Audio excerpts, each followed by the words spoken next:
ছোট্ট ছোট্ট কয়েকটা কথা বলবো। গরম কথা তো সবসময় বলি। আজকে আমাদের আইয়ুবী সাহেব হুজুর যেই কথা বলছেন খুব সংক্ষিপ্ত সময়ে, ওটাই আজকের জন্য যথেষ্ট ইনশাআল্লাহ। কথাগুলো মনে রাখবেন, যেই কথাটা বলছেন উনি সবচেয়ে মূল কথা, যেটা অনেক কথা তো বলছেন অল্প সময়ে, উনি তো অন্যভাবে বয়ান করেন। আজকে ওনার বয়ান অন্যরকম হয়েছে। মূল কথা যেটা বলছেন মাওলানা খালেদ সাইফুল্লাহ আইয়ুবী সাহেব, সেই কথাটা হলো যে ওলামা ইকরামের দায়িত্ব কি। ওলামা ইকরামের মূল দায়িত্বটা হলো যে আপনি যদি ভুল করেন, ভুলটা বলে দেওয়া আলেমদের দায়িত্ব। আর আপনি যদি মাইন্ড করেন তাহলে আমাকেও বলতে হবে আই এম সরি। রমজান মাসে হাফেজ সাহেবের পিছনে লোকমা দেওয়ার জন্য আরেকজন হাফেজকে রাখা হয়।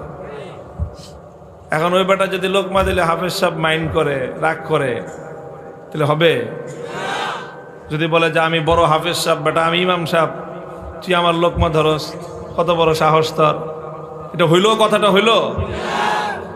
আরে ভাই, আপনি ইমাম সাহেব, আপনি খতম পড়তেছেন, আপনার খতম হবে পুরা, আপনার সাথে হাজার হাজার মানুষ তারাবি পড়তেছে, এর খতম হবে। আপনি যদি একটা লোকমা ভুল রেখে যান তাহলে আপনার খতমটাও পুরা হলো না, আপনি সুন্নতের উপর আমল হলো না, সমস্ত হাজার হাজার মুসল্লিরা বঞ্চিত হলো।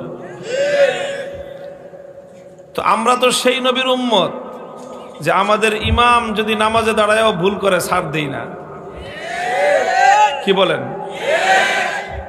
ইমামের প্রতি আমাদের শ্রদ্ধা ভক্তির অভাব আছে? দুনিয়াতে আর একটা ধর্ম দেখান যে আমরা মুসলমানরা, মুসল্লিরা ইমামকে যেইভাবে মানি, আর একটা ধর্মের মধ্যে দেখান যে সেখানে ইমামকে এরকম ভাবে মানা হয়? আছে দুনিয়াতে? ইমাম যতক্ষণ দাঁড়ায় আছে, তুমি যেই হও ততক্ষণে দাঁড়ায় থাকতে হবে। তুমি রাষ্ট্রপতি হইতে পারো, প্রধানমন্ত্রী হইতে পারো, যেই হও, দুনিয়াদার হও, দিনদার হও, যত বড় জমানার বুজুর্গ হও, কুতুব হও, কিন্তু তোমার যে ইমাম, ইমামের যদি তোমার সন্তানও হয়, ইমাম যদি তোমার নাতিও হয়, ইমাম তো ইমামই, ইমামের অনুসরণ করতে হবে না? ইন্নামা জুইলাল ইমামু লিইউতাম্মা বিহি। নামাজ শুরু করার সময় তো আমরা আমাদের রোগ ঠিক করে নেই, ইক্তাদাইতু বিহাজাল ইমাম, ইক্তাদাইতু বিহাজাল ইমাম। যতক্ষণ নামাজে আসি এই ইমাম যা করে তাই করব, এই ইমামের আনুগত্য করব, ইক্তেদা করব, এই পাক্কা নিয়ত করে তারপরে নামাজ শুরু করতে হয়, নাহলে ইক্তেদা সহি হয় না, নামাজ সহি হবে না। তো যেখানে আমরা ইমামকে এতটা মান্য করি, এতটা অনুসরণ করি, নামাজের মধ্যে কোনো মুসল্লি যদি ইমামের চেয়ে এক আঙ্গুল পরিমাণ সামনে অগ্রসর হয়ে যায়, নামাজ হবে? পিছনে থাকতে হবে। তুমি যত বড় যাই হও না কেন, যত বড় আল্লাহর ওলি হও আর যত বড় দুনিয়ার ক্ষমতাবান হও, ইমাম যতক্ষণ ইমাম আছে তোমাকে ইমামের পিছনেই থাকতে হবে। তো যেই নামাজের মধ্যে, যেই ইসলামের মধ্যে আমরা ইমামকে এতটা বড় সম্মান দেই, সেই ইমামও যদি ভুল করে ছাড় নাই, পিছন থেকে লোকমা দিয়ে দিবে। লোকমা যে দিল সে তোমার ছাত্র, তোমার চেয়ে জুনিয়র না তোমার চেয়ে সিনিয়র, এত কিছু দেখবার টাইম ইসলামের কাছে নাই। তুমি ইমাম হইছো, পুরা জাতির জিম্মাদার তুমি। আল ইমামু জামিনুন।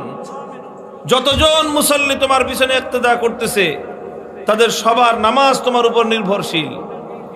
কাজেই তুমি যদি সেজদা দুইটার জায়গায় তিনটা করো, তাহলে তোমাকে পিছন থেকে লোকমা দেওয়া হবে যে ইমাম সাহেব ভুল করতেছেন। তুমি যদি সেজদা দুইটার জায়গায় একটা করো, তবুও তোমাকে লোকমা দেওয়া হবে। তুমি যদি বসার জায়গায় দাঁড়ায় যাও, তোমাকে লোকমা দেওয়া হবে। দাঁড়ানোর টাইমে বসে যাও, তোমাকে লোকমা দেওয়া হবে। তো আমরা যেখানে ইমামকেই ছাড় দেই না, তো বাকি কারাকে ছাড় দিব? কাকে? ভুল যেই করবে ইনশাআল্লাহ উলামায়ে কেরাম যতদিন পর্যন্ত তাদের এই আদর্শের উপর অটল থাকবেন, ভুল করবেন, ভুল বলে দিব যে আপনার এটা ভুল। আল্লাহ পাক রব্বুল আলামিন উম্মতের মধ্যে এরকম সৎ সাহসিকতা সম্পন্ন উলামায়ে কেরামকে যতদিন কায়েম রাখবেন, ততদিন জাতি হেফাজতে থাকবে। এজন্য আমি বলি, উলামায়ে কেরামের হাতে, আলেমদের হাতে জাতির হাল। এই আলেমরা যতদিন ধরে থাকবে জাতির হাল ততদিন পথ হারাবে না বাংলাদেশ। কাজেই এই কথাটা ছিল ওনার মূল কথা, যে আলেমরা সাধারণ পাবলিক যখন ভুল করে বলে দেয় তোমাদের এটা ভুল। রাজনীতিবিদরাও রাজনীতি করতে গিয়ে ধর্মীয় ব্যাপারে সামান্য পরিমাণ কোনো ভুল করলে ছাড় নাই, বলতে হবে, বলার দায়িত্ব আমার। বলতে গেলে যদি আপনি রাগ করেন তাহলে আপনার এই কথাটা মনে রাখতে হবে, আপনাকে বলতে গেলে আপনি রাগ করবেন, না বললে আমার আল্লাহ রাগ করবে।